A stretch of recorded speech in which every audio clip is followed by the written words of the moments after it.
Sunog! Sumiklab daw po sa Navota City. 80 pamilya na wala ng tahanan. Ibabalita po yan ni Jimboy Tijano. Jimboy! Umabot sa ika-4 na alarma ang sunog na sumiklab sa Tumbak, Barangay Tansados, Navota City kagabi.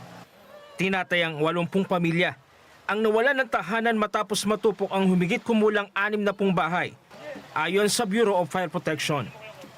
Tuloy pa rin po tayo sa paglilingkod kahit ganun, kahit ano po yung maranasan. Paglilingkod, magpapasalamat po rin po kami sa Ama. Ganito ang naging paninindigan ni Kirk Santos sa kabila ng pagsubok sa buhay. Hindi siya natinag o pinanghinaan ng loob kahit nawala ang lahat ng kanilang ipinundar sa loob ng halos 3 dekada.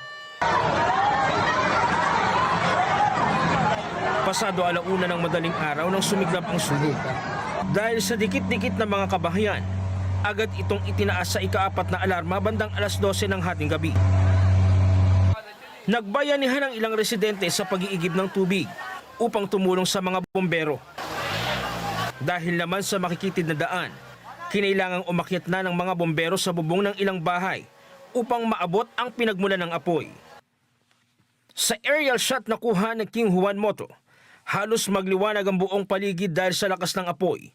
Makikita rin ang makapal na usok kahit madilim ang paligid. Isa sa mga nasunugan ang pamilya ni Benjamin Santos, isang mangingisda na halos 25 taon nang naninirahan sa lugar. Wala na akong mga gamit, wala pa kami bahay. Para na po sila kung may tutulong po sila sa amin. Lahat po ng mga nasinugan, tulungan po nila kung matutulungan. Salamat na lang po. Kung wala po, okay lang naman din po. Gano'ng kahalaga sa inyo naman? Samantala, si Tatay Felix Nacional, tanging kalan, electric fan at diaper ng kanyang apo lamang ang kanyang nasagip. Pagtingin ko, malapit na rin ang apoy sa amin eh.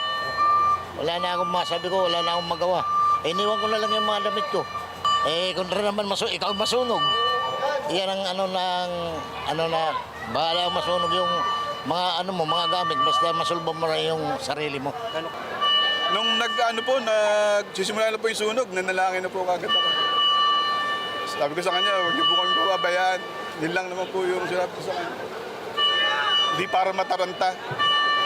Kaya po sa isipan natin yung para mataranta kung ano yung nangyayari. Sa Diyos po kagad kami humingi ng awa. Halos 2 oras bago tuluyang naapula ang sunog. Patuloy pa ang investigasyon ng BFP sa sanhi at halaga ng pinsala sa ari-arian. Samantala, umabot naman sa ikalawang alarma ang sunog na sumiklab sa 76 Camachile, Barangay Potrero, Malabon City, pasado 8:00 kagabi. Humigit kumulang 20 kabahayan ang natupok ng apoy at tinatayang 40 pamilya ang apektado. Pansamantala silang nanunuluyan sa itinalagang evacuation center. Ito po, wala po kaming nadala ni isa. Cellphone lang po talaga na nakuha ko. Sobrang hirap. Sabi pa nga nila, gamit lang yan.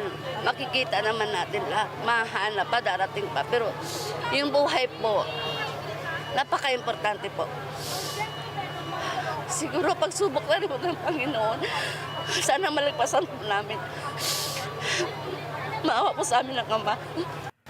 Ayon sa Malabon BFE, umabot sa mahigit 30 fire trucks ang rumisponde sa insidente, kabilang ang mga volunteer mula sa Karatig Lungsod. Maayos naman ang supply ng tubig mula sa mga fire hydrant sa lugar. Hindi agad na penetrate kasi yung sa nagpuputukan yung mga wire. Pero nung na-cut off na ng Meralco, na-penetrate na namin both side. Kaya nag-stop na kami sa second alarm. Mag-ingat po tayo, lalo-lalo na sa mga magluluto. Wag natin iniiwan yung niluluto natin. Patuloy naman ang investigasyon ng otoridad sa nangyaring insidente. Jim Tejan, para sa 100% balita.